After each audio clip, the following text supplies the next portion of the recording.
A quien madruga, Dios lo ayuda. Esto es una frase popular, muy conocida por todos, que lo que viene a decirnos básicamente es que tenemos que levantarnos temprano cada mañana y ser parte de lo que pasa en el mundo, ser parte de lo que pasa en la sociedad, estar involucrados con lo que acontece en nuestro entorno.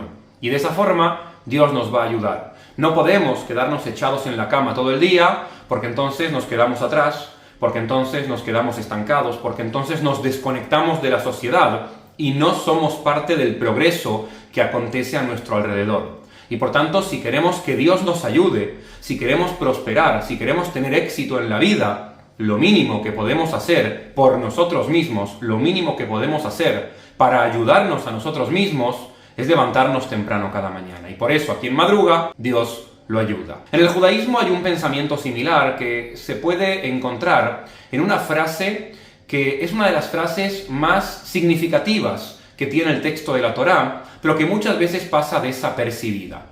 Esta frase la podemos encontrar en el episodio en el cual el pueblo judío llega al monte Sinaí y Moisés se despide brevemente del pueblo y se va a la cima del monte Sinaí, donde va a estar 40 días y 40 noches recibiendo la Torá. Para situarnos en contexto, el pueblo judío estuvo en Egipto siendo esclavizado varios siglos y finalmente, liderados por Moisés, lograron salir de Egipto y llegar al monte Sinaí.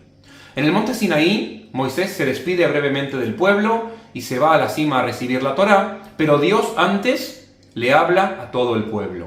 Y cuando todo el pueblo escucha a Dios, todos los hijos de Israel, todos los miembros del pueblo judío responden la misma frase al unísono: Naaseh venishma, que significa haremos y escucharemos. Mucha gente no entiende bien esta lógica.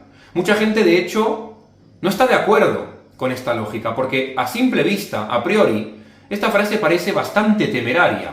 Haremos y escucharemos. Desafía toda la lógica del ser humano.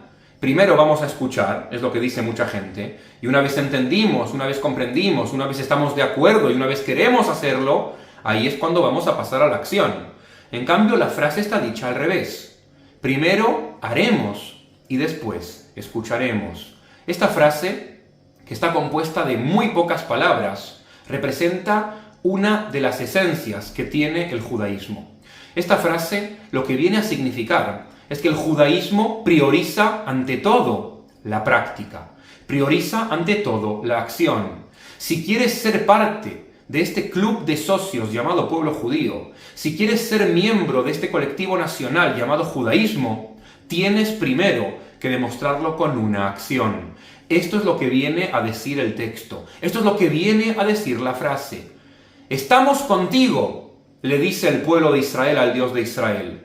Lo que tú nos digas vamos a hacer, pero que sepas que antes incluso de escuchar, ya estamos contigo, todavía no hemos escuchado, todavía no sabemos qué es lo que quieres, pero ya puedes contar con nosotros, le dice el pueblo de Israel a Dios, para ser parte de este colectivo nacional, de esta nación de sacerdotes, de esta nación sagrada que estás a punto de escoger. Esto es lo que le dice, parafraseando, el pueblo de Israel al Dios de Israel. Y es así como podemos ver que a lo largo de la historia, esto es una constante que se repite, este fenómeno en el que el pueblo judío va a priorizar la acción y va a demostrar con sus acciones que está dispuesto a ser parte del pueblo de Israel, se repite a lo largo de toda la historia. De hecho, una de las diferencias principales que hay entre el judaísmo y el cristianismo, no la única, pero sí una de ellas, es que el cristianismo, por ejemplo, prioriza la fe, prioriza la creencia.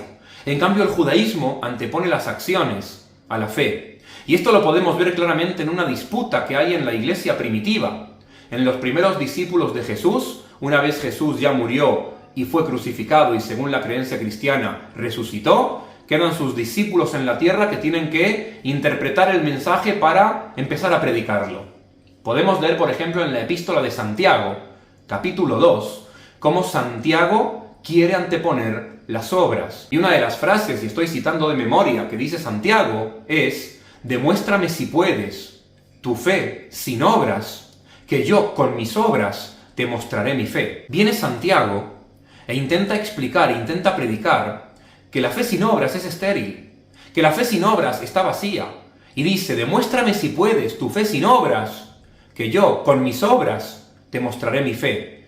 No puedes demostrarme que tienes fe sin obras, en cambio yo sí puedo demostrarte que tengo fe con obras. Y ahí vemos cómo Santiago se aferra a ese ser judío que hay en su interior, claramente polemizando con otro de los líderes del cristianismo primitivo llamado Pablo. Porque Pablo, como leemos en la epístola de Pablo a los Gálatas, dice algo así, y de nuevo estoy citando de memoria: la salvación no se obtiene por medio de las obras, es decir, de las acciones, es decir, de la práctica, sino por medio de la fe. Porque si la salvación se obtuviera por medio de las obras, entonces Cristo ha muerto en vano. Vemos claramente cómo hay una controversia en el seno del cristianismo primitivo que refleja la disputa que hay hoy en día entre el judaísmo y el cristianismo. El judaísmo antepone las obras, el cristianismo antepone la fe. Y esta manera que tiene el judaísmo de anteponer las obras ha sido una constante a lo largo de la historia. Uno es cristiano según lo que cree. Si uno cree en Jesús, es cristiano. Si uno cree en la Santísima Trinidad, es cristiano. Si uno cree que Jesús es el Dios encarnado en un ser humano que vino a morir por una vez y para siempre por los pecados de toda la humanidad, entonces es cristiano. En cambio, un judío es judío no en base a lo que cree. Por supuesto que hay fe en el judaísmo, no lo estoy negando. Por supuesto que hay todo un sistema de creencias que existe en el judaísmo. Pero uno siempre ha sido juzgado como judío, no por su fe, sino por sus obras. Es decir, por la práctica. Es decir, por lo que hace.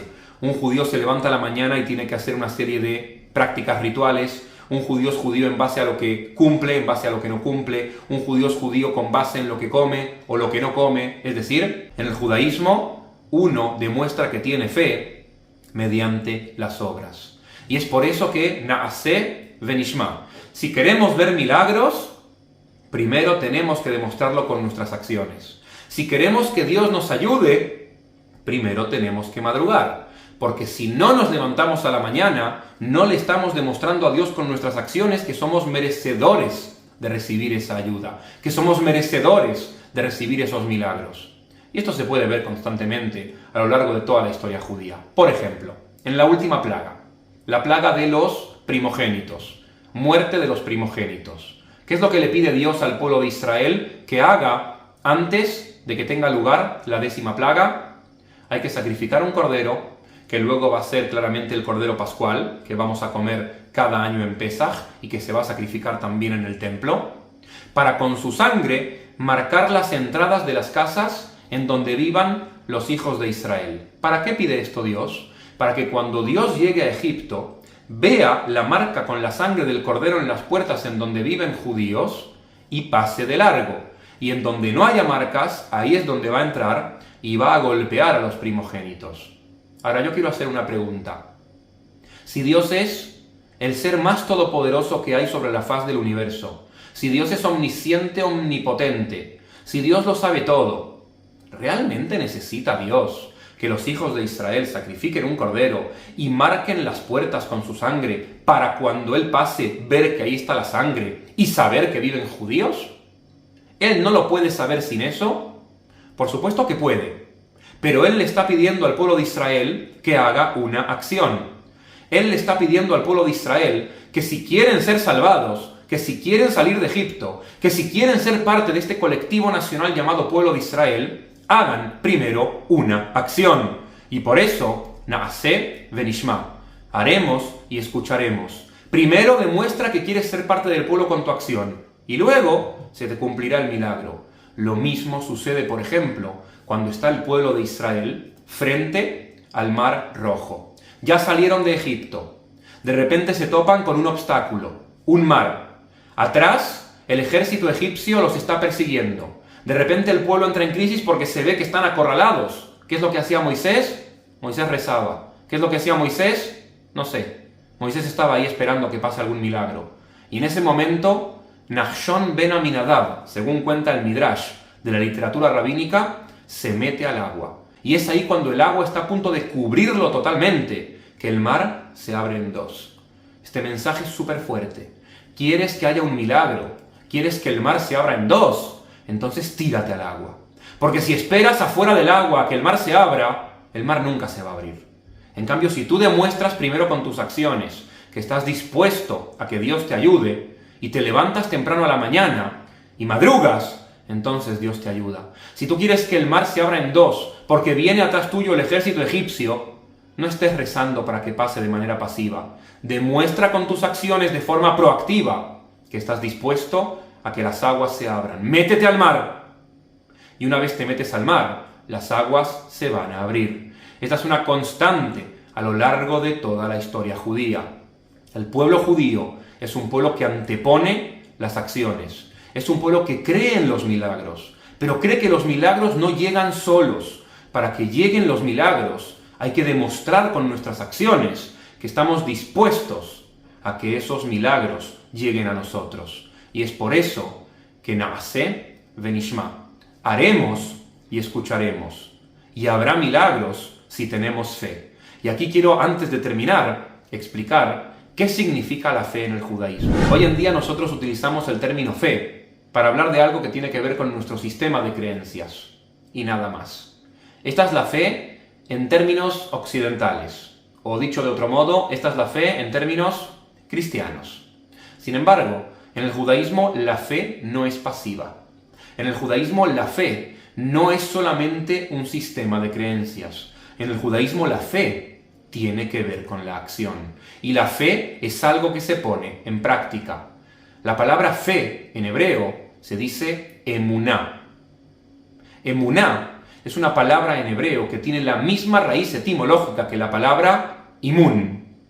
Imun en hebreo significa práctica, significa ejercicio. Es decir, la fe hay que practicarla. La fe hay que ejercitarla. ¿Cómo uno practica y ejercita la fe? Mediante las obras, mediante las acciones, mediante la práctica, mediante el cumplimiento de los mandamientos. Y es por eso que, volviendo a la epístola de Santiago, demuéstrame si puedes tu fe sin obras, que yo, con mis obras, te mostraré mi fe. Y por eso, a quien madruga, Dios lo ayuda.